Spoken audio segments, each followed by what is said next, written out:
always do that. Shalom and welcome to Aisha Torah here in the Old City. This class is called Practical Spirituality, and it is in the Old City of Jerusalem overlooking the Temple Mount. And exciting times. We even have people off the wall today, which is great. Anyone else off the wall? Anyone else got here off the wall? Off the wall, meaning someone said, hey, you Jewish? Or you want to hear a class?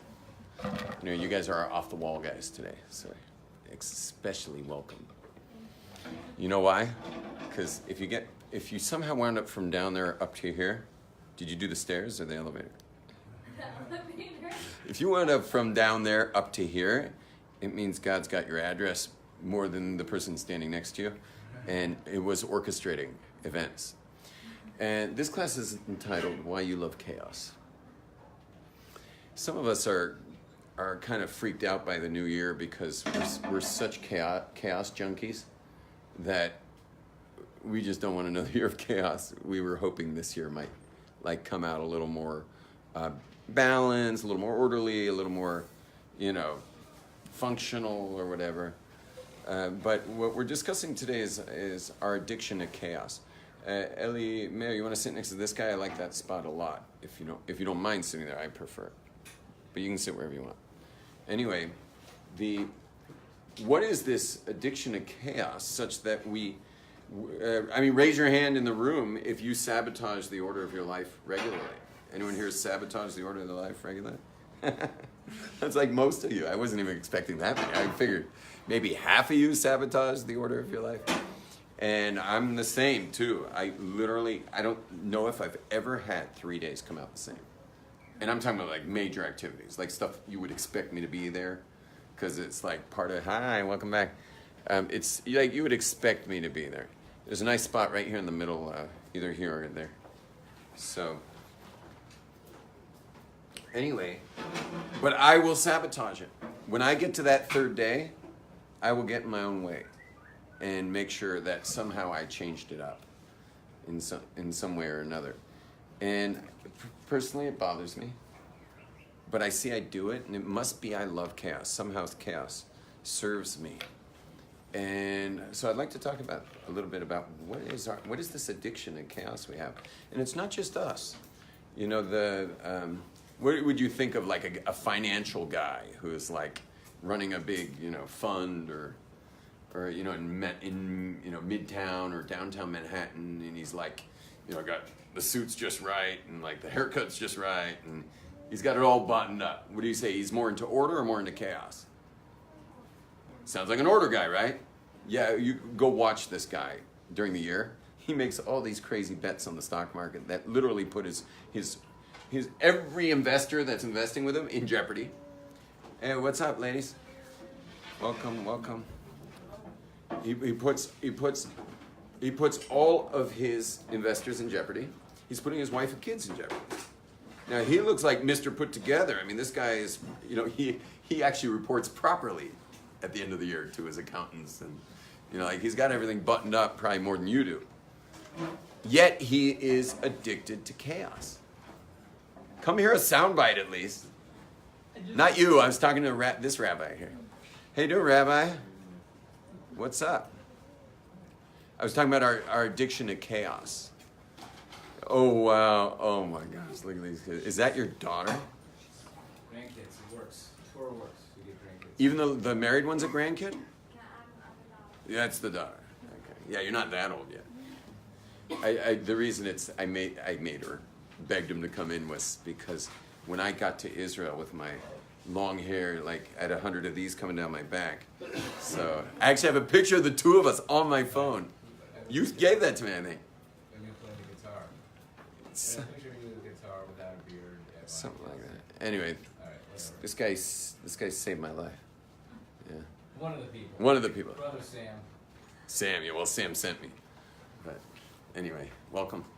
Welcome. So we're talking about chaos and how we love chaos. And I was even saying that a stock trader, who seems like the most put together, guy in the world, is constantly going into chaos and loves it. Couldn't live without it. And he should be doing maybe a little more responsible job with the money that people are investing in him, but yet he'll take risks. He'll put it all on the line over and over again because he loves it. In other words, we're addicted to chaos. Well, chaos has a big history when it comes to creation. In fact, what does the very beginning of the Torah say? In the beginning. What was there? Tohu vavohu. How do you translate that in English? Chaos. It started with chaos. And what was that chaos? Well, when you ask the Kabbalists, it was darkness and light were mixed. It was a mixture of darkness and light. And when God said, let there be light, I know you were all thinking there was no light and then there was light. No.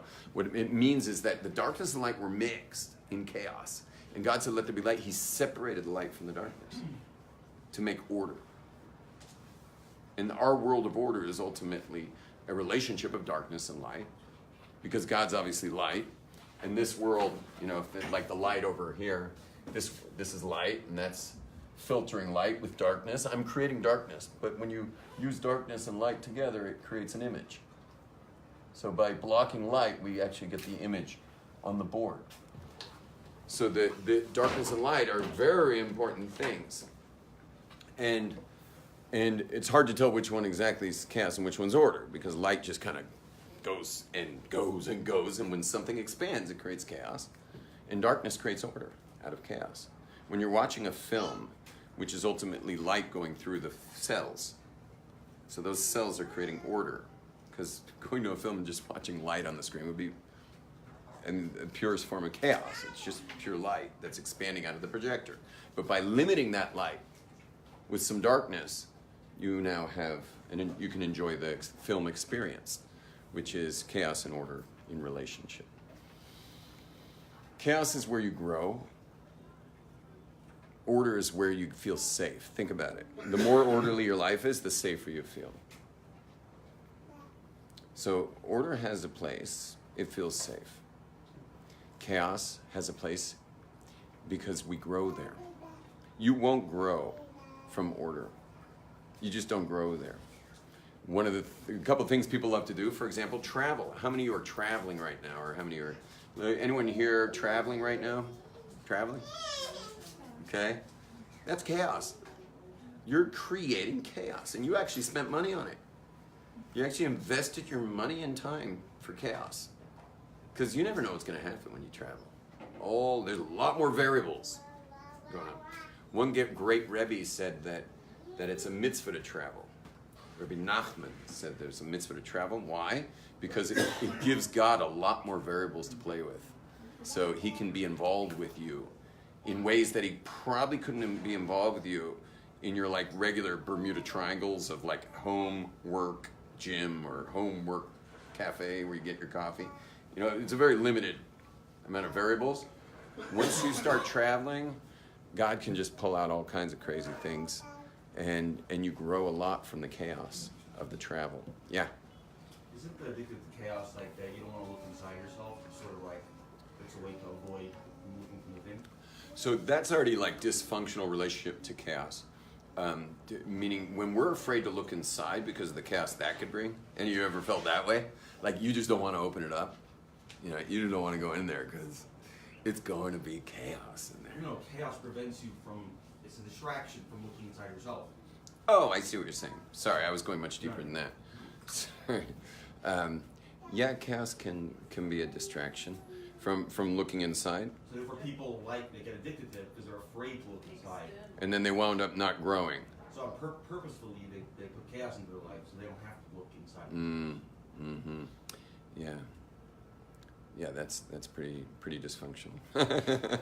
Which is what I said the first time when I misunderstood him. But it's only getting worse. I run a program where my whole job is to put everyone in the program in chaos. I have to put them in chaos.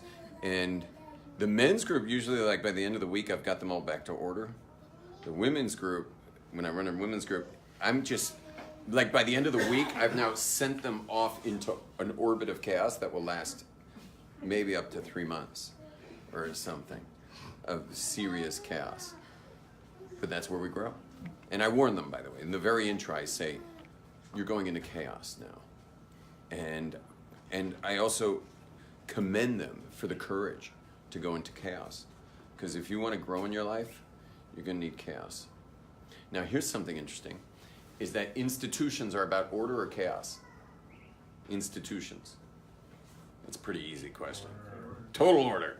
And they're going to impose order and keep out chaos, and which can be very harmful for individuals. Because tell me, if you run an organization or an institution, you want people to be more the same or more individualistic? As same. You want to sleep well, you want everyone to be as the same as possible. And so they're trying to create sameness. Institutions generally try to create sameness. Now, have you ever met two people the same? There's no such thing as two people the same. Two fingers are not the same. Two fingers are not. So there's no such thing as sameness. And so while they're busy creating order, it can be at the expense of true education. Because if you were educating someone, are you trying to bring out who they are, or are you trying to create them into something you want? Yeah, I would say the second one. We're trying to transform them into something we think is better. Okay, very good. But you're ultimately trying to bring out. Also. You're trying to draw them out. The classical education. Right, but there's a lot of education systems that are trying to hold you in. You get that? Anyone here, raise your hand if you ever felt like your education system was trying to keep you in. Now, it's easy for you to judge those education systems, but you go try being a, what do they call a minha hell? Someone from hell? Okay? You go try being an administrator and sleep at night.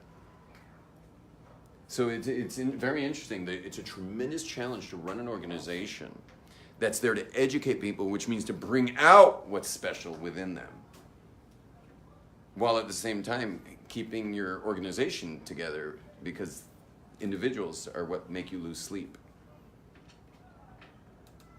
This is a fun institution that's changed a lot since you were here, in that chaos was like what it was all about, you know, like. We just had every single person was his own little universe, and it just was built for that.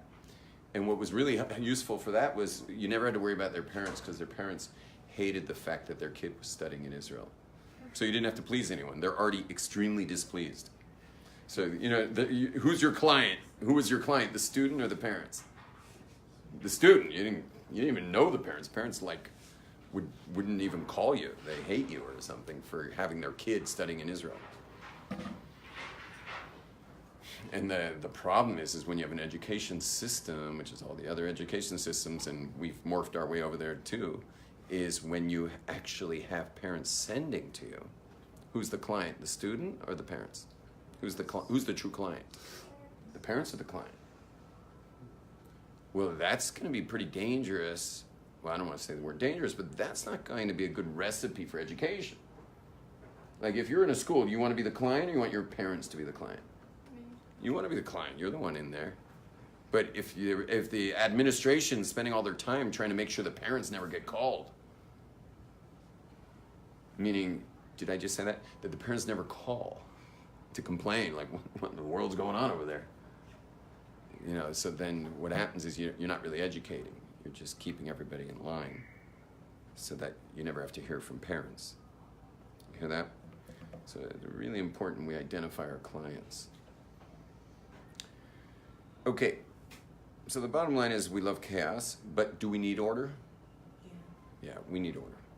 We love chaos, we need order. And you ever felt that feeling where things were too chaotic and you really had to come back to order? You might feel it while traveling, like it's just like enough, like I want to get back to my routine because it's just too much. I felt that big time after the holidays. After the holidays, you know, I was throwing big parties, and it was like, yeah, the Chagim. I didn't know where I was. By the time the holidays ended, and then I took my wife away. We went to the mountains for 2 days, and there I didn't even know what time it was for a couple days, and it's our anniversary. We got married right after the holidays, so we hit 24 years. Yeah, Mazel Tov, 24 years. Coming up on our... Yeah, the tequila suck up, was that? We had our tequila party, yeah. The tequila party, the Mexican fiesta. Yeah. I promised my neighbors that this would have been the last year. So they didn't burn down this year? Yeah, they're just like, what does that have to do with Sukkot? We got like drunk people in my neighborhood wearing sombreros, you know, singing La Cucaracha, you know. So, Your sukkah didn't burn down this year? no, thank God. Stayed up. Some little kid at the end of Sukkot. We were done with the sukkah, which is why it burned down, because no one was there. We were already back in the house for Simchas Torah, and like 2 hours before the holiday started, we Ended. our sukkah went up in flames. Yeah, How'd you get on the phone? a security camera. Yeah, I was just like, yeah, there it is on fire. No, it was a security camera. The weirdest thing is my brother wrote a song called "Goodness Gracious, My Sukkah's on Fire," which is really a funny song. It's on purpose, this fire? What? It's on purpose, this fire? No, a little kid was playing with matches. He went in, he saw no one there, and I guess he found matches, or he had been, I don't know. You just on the security camera, you see a little kid run out, and then all of a sudden, like smoke and then. I'm glad you guys think it was funny. This is the first year anyone even mentions it to us, because like now we can start laughing about it. But we had like 27 years and thousands of hours of handcrafted decoration in there, even from like my mother in 1991's paper cuts, and I mean stuff that's like beyond irreplaceable, you know, like. And we still haven't decorated. Meaning we haven't quite gotten over it. So like now it's very stately. It kind of looks like the Waldorf. It's got like curtains and ties and sashes, and it looks like a hotel sukkah, which looks great, right? It's fine. All everyone wants anyway is a draft beer and some music, so that's still available.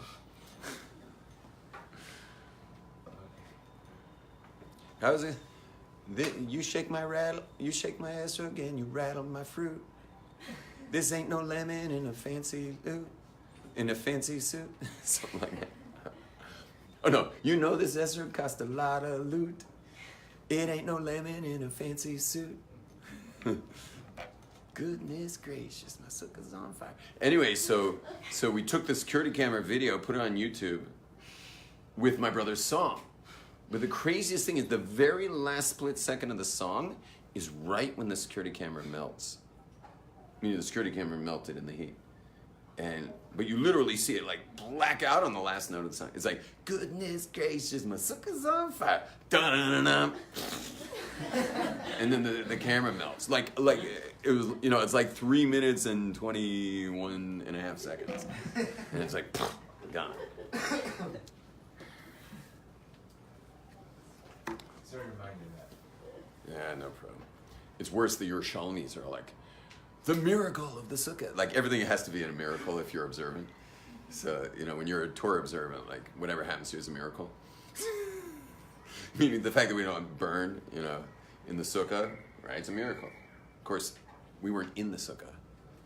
So it's like, what's the miracle part? All I know is I lost my sukkah. Oh, the miracle. Every year someone reminds me of the miracle. They think I should be like benching Gomel and like, maybe I should have a Sefer Torah written and throw a Kiddush. You know, I'm just like, no, thank you. I just like to get over it. You know. Okay, but anyway, about order is like after this Sukkot, I was ready for order, but we have to look at our lives and make sure the order part's order and the chaos is chaos, and embrace that chaos. And be good with chaos. But also be like come back to order. Now there's some people in this room who are too orderly. They're just overly ordered and they're not really growing. Chaos scares them. There's people who chaos scares them. Like there are people who, for example, are afraid to do my seminar. I know these people that are afraid to come do the work I run. And most every one of them, they got a ton of excuses, but I know deep down, they're afraid to open it up. Like you were saying, like they're afraid to open it up and get inside there and see what's going on. They know that's going to be chaotic to look inside. Okay. You know, what can I do? I got plenty of other people want to do the seminar, so I'm like, okay, enjoy your life. Now, interestingly, marriage tends to take that stuff out. You should know, by the way. What's your name? Shalom, yeah. Sorry, I forgot. I haven't seen you in a little while. Marriage causes your chaos to come out. Meaning, when you're single, you can keep your life pretty much buttoned up. But there's something about marriage that makes like all your inner stuff start oozing out. And it like leaks all over your spouse. And your spouse is like, what is this stuff? You know, they're like, your spouse is like, what was that? You know, because it's like, and you're like covering up the leaky spot. You're like, I don't know. And then,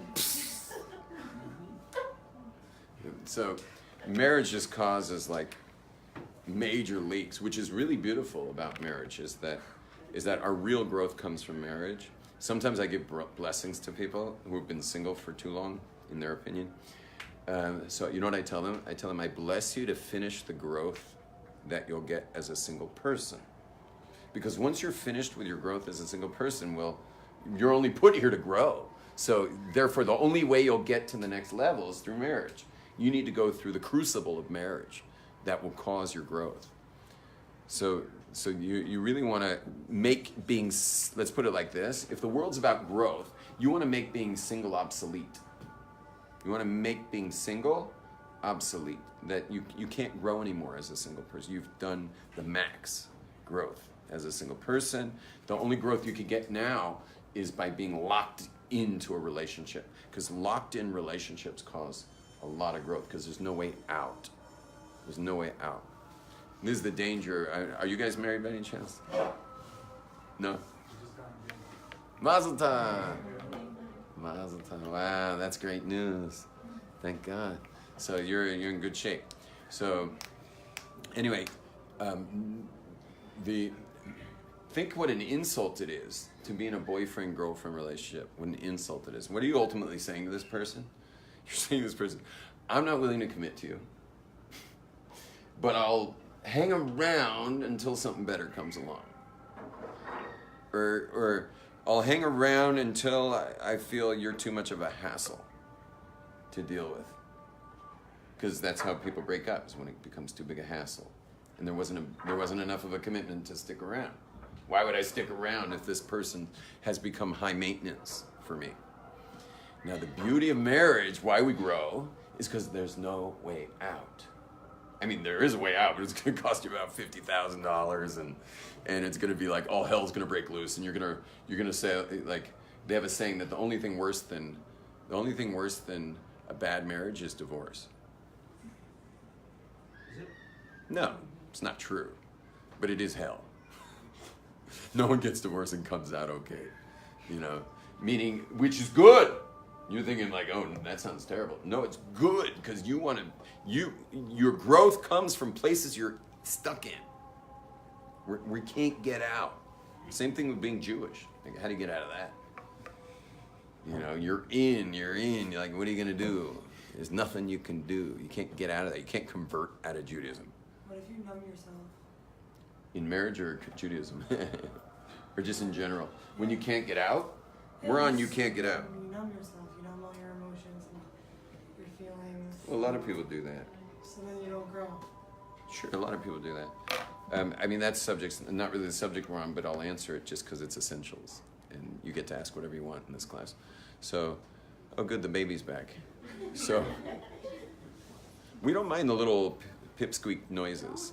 The pipsqueak noises are great. I mean, it's a she. Yeah, no one would dare bring a boy into a class. Bam, bam, you know. So, anyway, maybe turn the stroller a little bit so she can see me better, and then she might. There you up.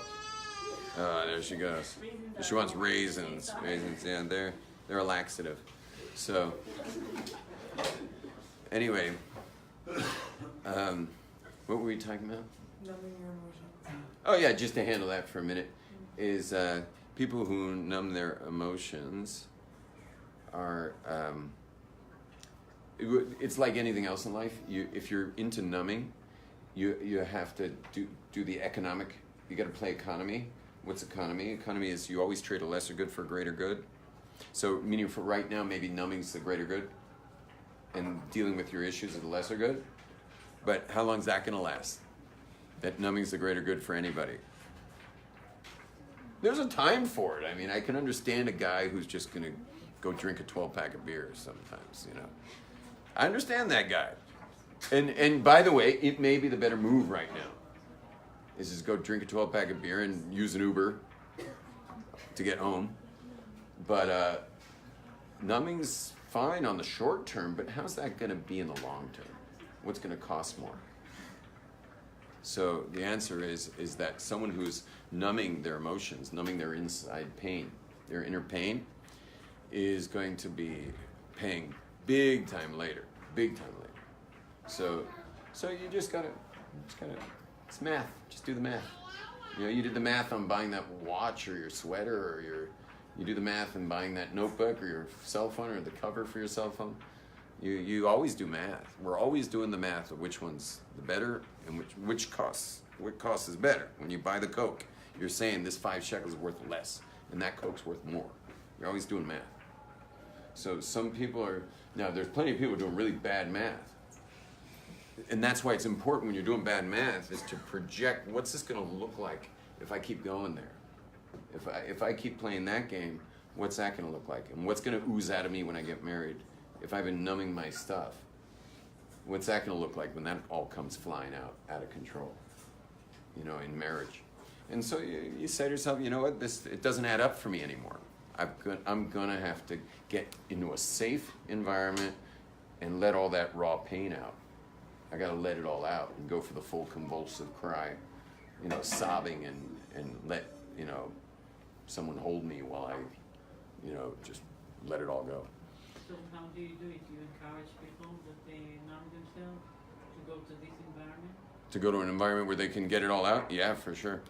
There's actually a men's... I don't need treatment, I don't need, I'm okay. How can you get them? There is no access.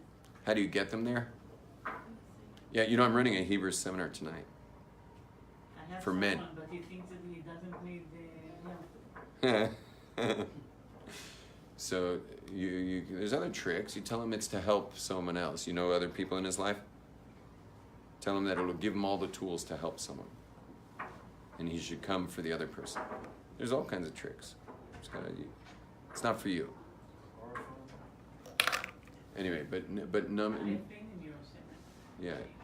Well, you know, but he probably thinks you think he needs it.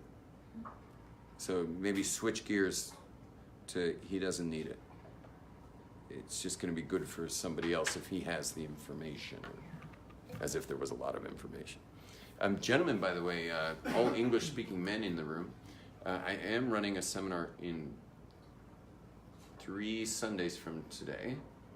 I don't know what date that is, but I have 3 Sundays from now. I am running a men's seminar, which I haven't been doing very much lately. I've been traveling more for seminars. I've got one in New York in November. I've got one here in 3 weeks for men. And there's another seminar run by a colleague of mine, which is a super intense seminar where you have it's also personal transformation work, but it's called The Well of Being. You know, like well-being, there's the well of being. And the well of being's happening now too for men. And that's, it's a 3-day retreat. 3-day retreat, no watches, no phones. You don't know what time it is. I mean, just when you thought you had nothing left to cry out, another bucket of water comes out of your body somehow. You know, and it's a real trip, that one. Mine's not like that. Mine's more of a technology. This is like really cry out all your stuff. That's going on. So if you're interested in that, be in touch with me. I can get you in touch with that particular seminar. By the way, the reason, anyone notice how popular seminars are in the last decade or two? You know why that is? The reason that is because as the generations go, we get less and less access to growth, like real growth. And so the access is getting less and less on our own. Meaning, if you think you can read a book and be transformed, forget about it. You can't. It just won't work. Yeah, you'll get a good idea here, a good idea there. Maybe it'll pick you up for a day or two. You're going right back down. No, you're going right back into your patterns. So what's happening is we're living in a generation where you really got to put your whole body, you got to put like your whole being on the altar and just offer it up to some like seminar guru, which I've trained to be. I've got over 8,000 graduates in 17 years of running my work. But and I'm not lacking participants. So like none of you have to come to my seminar. Baruch Hashem, it's been full. But you can offer yourself. You must offer yourself up to a personal growth guru, and let them take you on your journey. Otherwise, forget about it. You're not going anywhere. And that's just the way it is. We're all stuck with seminars now. You can't, no book, you can save your money on books. Now, once you do a seminar, the books get more relevant. But till you've done a seminar, just save your money on books. You need to put yourselves, anyone here put themselves in the line of fire of a personal growth guru? He's done it, you've done it. Anyone else did it? You guys ever did it? It's intense. You have to worry about like problems, like you ever heard of the call of the shofar? Sure, that had no problems. I heard that people were against that. There was a problem with that. I'm not going to speak about it online, but it was a particular group had too many of their people in their group going to that seminar, and it got what's the word I'm looking for? Cultish? Not at all. No, it got meaning doesn't our group fulfill everything everyone ever needed? Like, why are people outsourcing? You understand? Too many people from one particular group started going to this seminar. Clear? And they and the group got, what's the word I'm looking for? Insecure? The group itself, like leaders of the group, were like, hey, don't we offer you everything you've ever needed? You know, like, why are you going somewhere else? Whereas, and by the way, I won't even take people from that group. I won't even take people from that group because I saw what they did to this poor seminar. And I was like, whoa, like, I'm like, stay away from those people.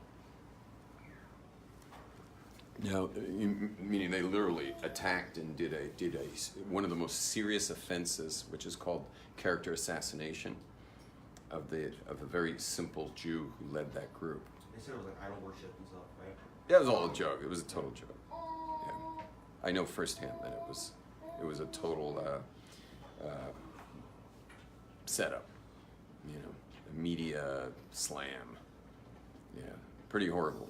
Very sad chapter, and Hashem should protect anyone who harms the reputation of the harmless. Right? Okay. Anyway, so you should all get out there and go to a seminar. The only thing I can warn Jews about is that you have to be a little careful, because seminar leaders, if you're Jewish, seminar leaders aren't necessarily keeping Judaism. And you have to surrender to do the work.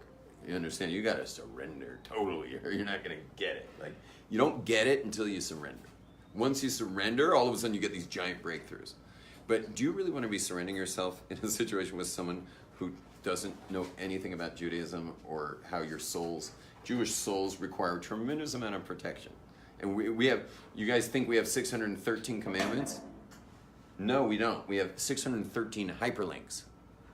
You click on each commandment, it takes you to a website where you can just tape down the scroll button, because this is going to keep going with thousands of laws. We actually counted the laws. You know how many laws there are? You know how much the 613 hyperlinks breaks into? 55,000 laws. That's what a Jew has to keep. Meaning you have to be a master of distinctions, of details, to live the life as a Jewish man or woman. So you want to put yourself on the altar, surrendered totally to some amazing guru. It could be anyone, Tony Robbins or any of the other great ones out there. But they don't know the first thing about the protection of a Jewish soul. And you're more open at that point. When you finish a seminar, you are more open to suggestion than like you've ever been in your life, which is a beautiful place to be if you can trust the one who's guiding you. But if you can't trust the one who's guiding you because he doesn't know the first thing about Jewish souls, so you got to be careful. I'm just saying, I'm not saying you can't go. I'm just saying you got to be careful. Careful where you go and what you do with your graduation day there. And like, I've definitely, I've had people call me saying they're already signed up. They're going. Any last words? I tell them.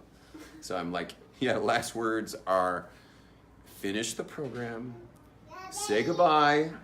You're not signing up for, like they'll put in like, they'll literally put, you spent like a lot of money, you spent like whatever, $1,000 or something. They'll put like 30% marketing for their next level during your grand. Like while they're teaching you, they're already selling you, but join this. They're already taking you for the next level. And so I tell them, finish the seminar and say goodbye. And just go back to your life and do not hang around their next level thing. You want to go to the next level, go to the next level, just not now. Like, get out of there, integrate everything you learned. Later you feel like they can help you. See what you're gonna do then. Okay, any random questions now? Yeah. I'm not sure what these seminars are. What do you mean? What they do? Every seminar does something different. Okay. But what they do is they call you on your scrap without the S. Yes. Yeah, they call you out. Big time. Now, you don't even know what your stuff is, young man. Okay. You don't even know your stuff. Okay. You think you know your stuff, but you're so in it. Your face down. Yeah, after I mean, it's really hard to smell yourself, when you have VO. I mean, there's ways to do that, but that's why everyone's so scared. I think all deodorant companies are getting, they're making their living off people's absolute fear that they can't smell themselves. I've had to tell people, because I smell the deodorant. I'd rather smell them than their deodorant. So I've had to tell people, like, I'll let you know when you stink. Okay?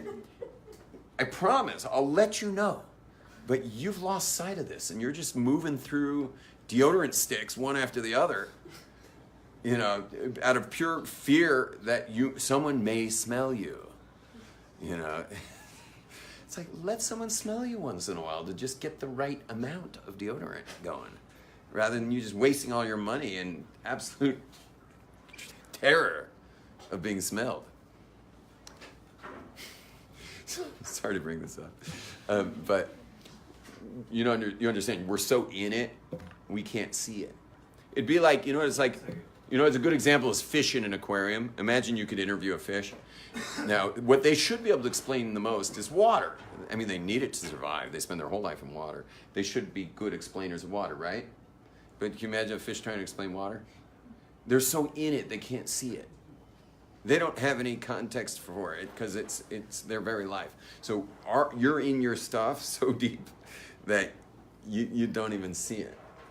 And what's scary about that is that when you're trying to grow, let's say you're like trying to grow, and I'm using the word trying very specifically.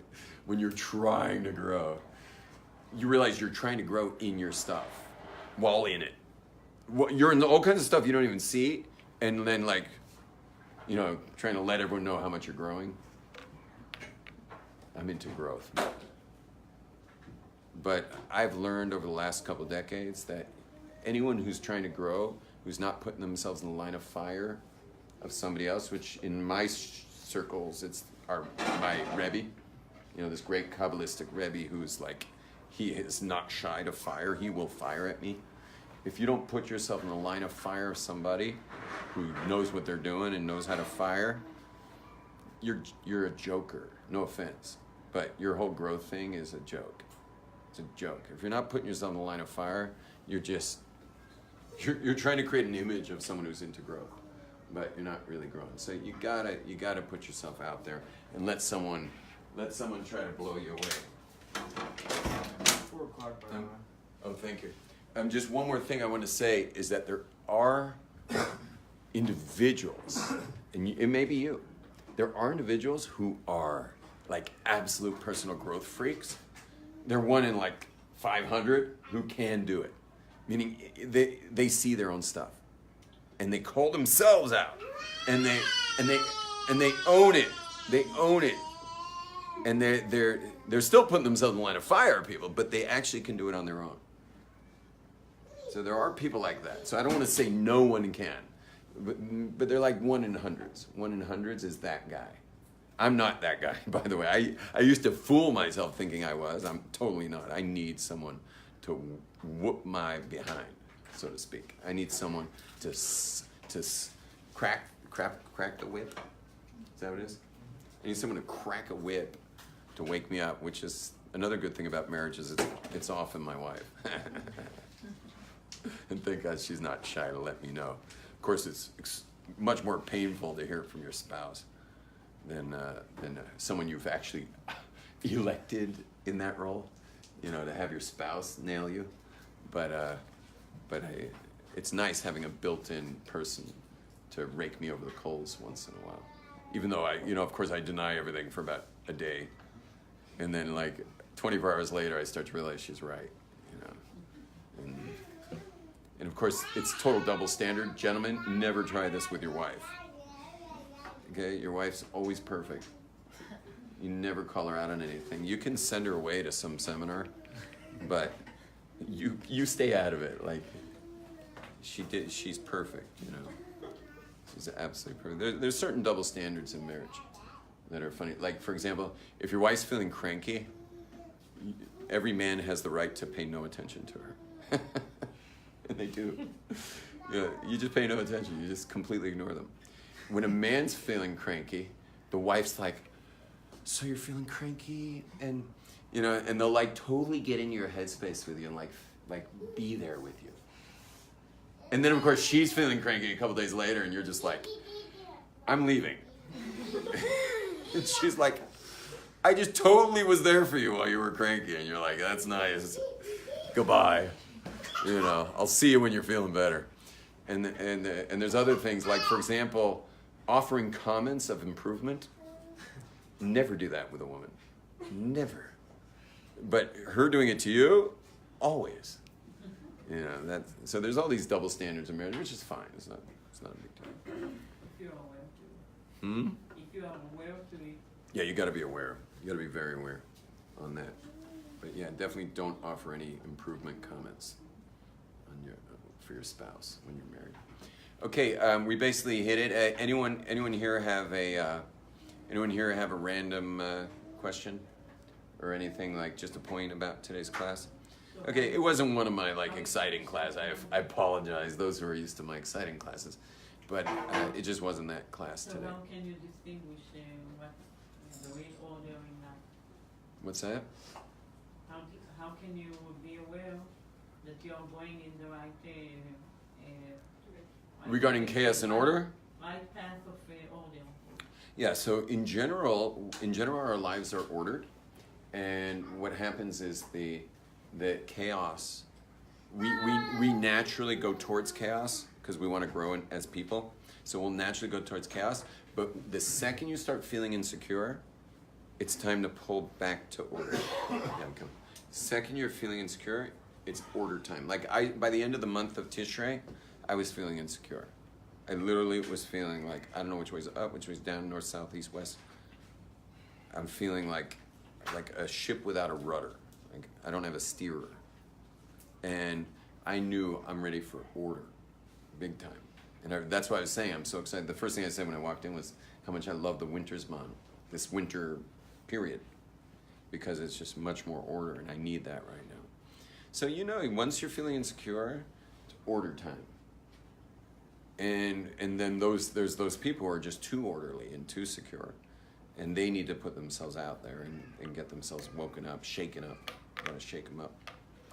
Shalom, everybody. It was a pleasure, as usual. Thank you. Thank you. Welcome. Oh, the next class is Rabbi Neckemeyer. He's from Pasadena, California.